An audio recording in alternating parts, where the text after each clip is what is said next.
Hi everyone, Morgan here for the 30 Days of Preparedness. Today I'm going to be talking about how to make tinctures. Be sure to go follow everybody down below in the description and check out the playlist to see everybody's videos for the 30 Days of Preparedness for National Preparedness 2023. So let's go learn about tinctures, Mother's medicine.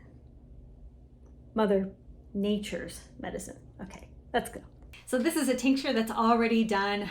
This is a mint tincture and I'm going to show you how to do it, and I'm also going to show you how to strain this one, which I already have, as well as talking about dosages and these kinds of things. So tinctures are a medicinal medicine made from a medicinal herb. This is yarrow that I actually picked straight from the land and dried.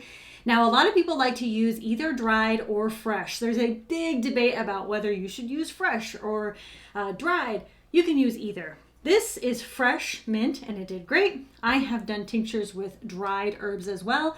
I have a bunch of dried herbs right now, so that's what I'm going to be using. Dried is perfectly acceptable. Another thing you want to keep in mind is why. Why are you doing the tincture? Why are you doing a tincture instead of making it into a tea? Why are you doing a tincture instead of simply cooking with the herb? Why are you making a tincture instead of, using it in literally any other way? Why are you making a tincture instead of infusing it in oil? Herbs can be used in many, many different ways. They can be used in oils. They can be used as tinctures. They can be used, to just eat with, right? Sprinkle it on food. They can be used in drinks. They can be used, so many ways, okay? In tea. Tea is a very popular way to consume a lot of herbs. Now, I have herbs from a couple different places here. Like I said, this is herbs that I picked, yarrow. This is ashwagandha root. I actually just got seeds to grow my own ashwagandha, which I'm really, ashwagandha. I'm pretty sure I'm saying that ashwagandha. I always say it wrong. Anyway, I'm going to make a tincture out of this. You have to figure out why you are making the tincture. Elderberries, I'm going to be making a tincture out of elderberries. I'm also going to be making a tincture out of echinacea. So I'm making a tincture out of all these things for different reasons. And as I make them, I'm going to be telling you why I'm making this tincture.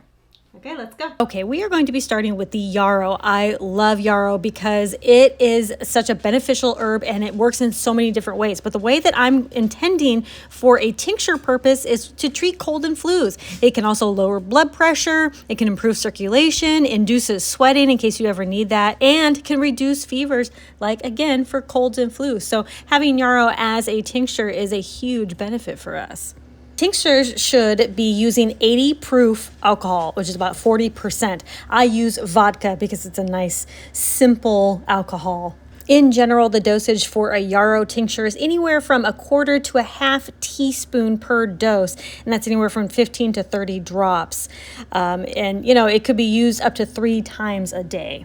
Next up is elderberry tincture. As anybody knows, elderberry is such a powerful herb, and tinctures have traditionally been used to treat cold and flu symptoms, but early research has also suggested that it's great for anti-inflammatory properties as a decongestant, antibacterial agent, and it's a remedy for an upset stomach.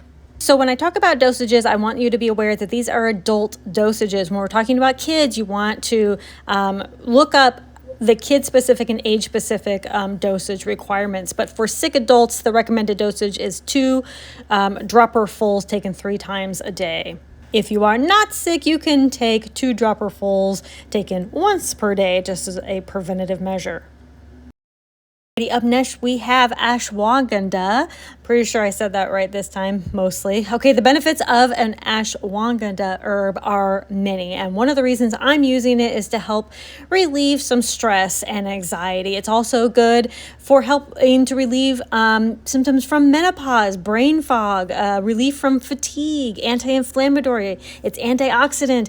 It has so many benefits. Me personally, I'm going to be using this tincture for anti-anxiety, and you do have to use it kind of on a regular basis if you want to use it for anti-anxiety purposes.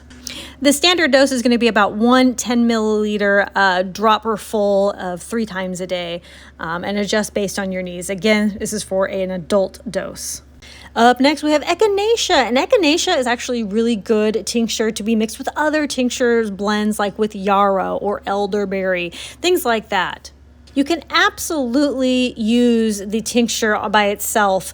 The dosage is pretty high for adults and older children. It's about 25 to 30 drops a day. That could be pretty high dosage.